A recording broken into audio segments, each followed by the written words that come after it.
नहीं था और इसीलिए 2012 में उन्होंने नासा को वो मिरर फ्री में सौंप दिया और नासा ने उस पर एक कोरोना ग्राफ बिठाकर टेलीस्कोप का सेकंड ऑब्जेक्टिव डिसाइड कर लिया, जो था एक्सोप्लैनेट डिटेक्शन।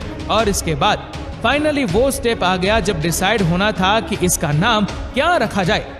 स्टार्टिंग में तो सभी वैज्ञानिकों ने इसका नाम WFIRST यानी wide field infrared space telescope रखा, लेकिन 2018 में Nancy grace Roman, the first female scientist of NASA की मृत्यु के बाद 2022 में नासा ने इस टेलीस्कोप का नाम बदलकर Nancy grace Roman space telescope रख दिया।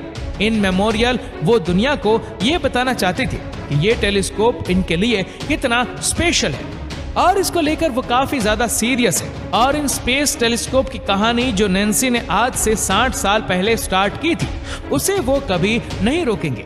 अगर नैन्सी को नासा में रिक्रूट ही नहीं किया गया होता तो शायद आज तक हम कभी भी टेलीस्कोप को स्पेस में भेजने के बारे में नहीं सोचते या फिर हम ग्रेटली डीले हो जाते।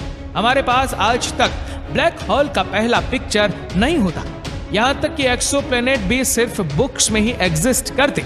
सबसे ओल्डेस्ट गैलेक्सी को शायद हम आज तक नहीं देख पाए होते और यूनिवर्स का एज भी हमने अभी तक प्रेडिक्ट नहीं किया होता। ये जो भी स्पेस टेलीस्कोप की दुनिया में रिवॉल्यूशन आया है वो सिर्फ और सिर्फ नैन्सी की वजह से ही है। नैन्सी का जन्म 1925 में हुआ था, जब लड़कियों को ज्यादा पढ़ाया भी नहीं जाता था। उस वक्त में नैन्सी ने PhD इन एस्ट्रोनॉमी कंप्लीट किया और अपने पैशन से नासा को ज्वाइन कर लिया। नासा में उनका काम था नासा के बाहर मौजूद एस्ट्रोनॉमर को नासा के साथ काम करने के लिए कन्विंस करना। आप इसे नासा का PR या फिर टैलेंट एक्विजिशन भी कह सकती हो, लेकिन उस वक्त वो नासा को भी कंटिन्यूअली फोर्स कर रही थी कि उन्हें स्पेस में एक टेलीस्कोप भेजना चाहिए। अर्थ के थिक एटमॉस्फेयर की वजह से हम सरफेस से बहुत कुछ नहीं देख पाते और इसीलिए हमें स्पेस में टेलीस्कोप भेजना चाहिए क्लियर इमेजेस के लिए। काफी बार कोशिश करते रहने के बाद फाइनली नासा की डिसीजन मेकिंग अथॉरिटी ने उनकी बात सुनी और सबसे पहले हबल टेलीस्कोप को स्पेस में भेजा 24 अप्रैल 1990 को। और उसके बाद जो रिवॉल्यूशन आया ये तो आप देख ही सकते हो और यही वो कारण है जिसकी वजह से नैन्सी को मदर ऑफ हबल भी बुलाया जाता है। अब ये टेलीस्कोप रेडी है, उसका नाम भी रेडी है, पर सबसे बड़े सवाल का जवाब अभी तक रेडी नहीं है। आखिर इसे स्पेस में रखा कहाँ जाने वाला है? इसे किसी ऐसी जगह पर रखना होगा जहां पर सन से आता हुआ रेडिएशन इसके ऑब्जर्वेशन को इफेक्ट न करे और जहां पर इसे ना के बराबर फ्यूल को यूज करना पड़े। अब इन प्रॉब्लम को लिस्ट करने के बाद सॉल्यूशन हमारे सामने था L2 लैग्रेंज पॉइंट 2। एक्चुअली में हमारे सन और अर्थ के बीच ऐसे 5 पॉइंट हैं जहां अर्थ और सन की ग्रेविटी एक दूसरे को कैंसिल करके नलिफाई कर देती है। इन पॉइंट पर जाके आपने अगर कुछ भी रख दिया तो वो सदियों तक बिना हिले वहीं पर पड़ा रहेगा, क्योंकि उसे इन्फ्लुएंस करने के लिए वहां पर कोई फोर्स मौजूद ही नहीं है। सारी एक्सटर्नल फोर्सेस कैंसल आउट हो जाती है। अब सवाल आता है इन 5 लैग्रेंज पॉइंट्स में से स्पेसिफिकली L2 ही क्यों?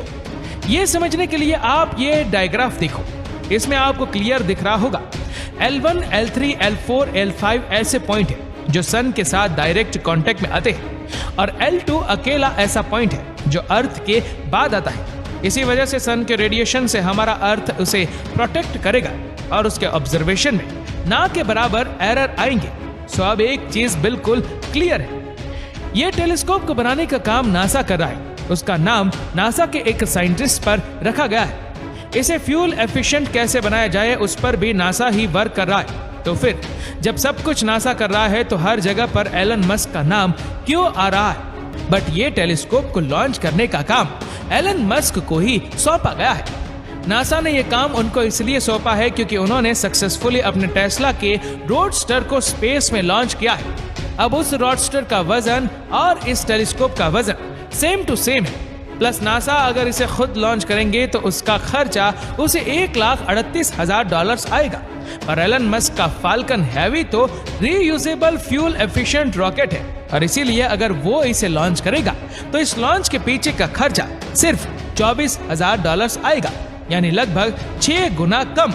इसलिए एलन मस्क को यूएस गवर्नमेंट यूटिलाइज कर रही है। इसमें एलन मस्क क्या करते हैं ये तो आने वाला वक्त ही बताएगा, लेकिन जब तक ये नया रोमन स्पेस टेलीस्कोप इमेजेस भेजना शुरू करेगा क्या आप लोग तब तक इंतजार कर सकते हो? नीचे कमेंट करके जरूर बताएगा। और अगर आपको वीडियो अच्छा लगा हो तो इस वीडियो को लाइक करेगा, शेयर करेगा ज्यादा से ज्यादा लोगों तक, और ऐसी ही और भी रोचक जानकारियों के लिए सब्सक्राइब करें हमारे YouTube चैनल को और Facebook पर फॉलो करें हमारे पेज को। धन्यवाद।